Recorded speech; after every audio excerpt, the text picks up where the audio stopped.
Ucha olmaydigan 3 ta qushni sanab bering. Pingvin bittasi. Birinchisi pingvin bitta, yana Pingvin ikkita. Anaqa kelgan nima? Tuyoqushmi? Tuyoqush ikkita, yana bir dona ucha olmaydigan qushni sanab bersalaringiz bo'ldi. Layli. Ikkitasini topdilaring, tuyoqush, pingvin. O'rdak.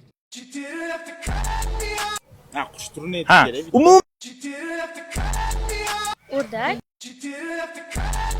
Tuyaqush. birinchisi, Pingvin. ikkinchisi, uchinchisi. Ramziy qush. Nima qush? Ramziy qush. Ota makanim. Birinchisi pingvin. Yaxshilab o'ylanglar, bu juda ham qiyin savol emas. Ikkinchisi tuyoqush, yana bir dona topsalaringiz, shu sovg'adan bittasini yutib olasizlar. Oh my god!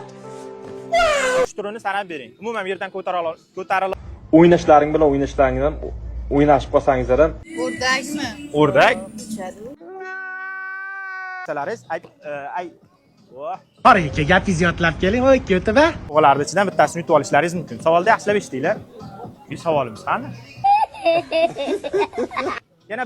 Yana bir donani topsalaringiz, yutdilaringiz. Pingvin, tuyaqush, Kivi degan qush bor, kivi degan. To'ppa to'g'ri. To'g'ri javob berdilar. Shu sovg'atimizni yutib oldilar. Rahmat.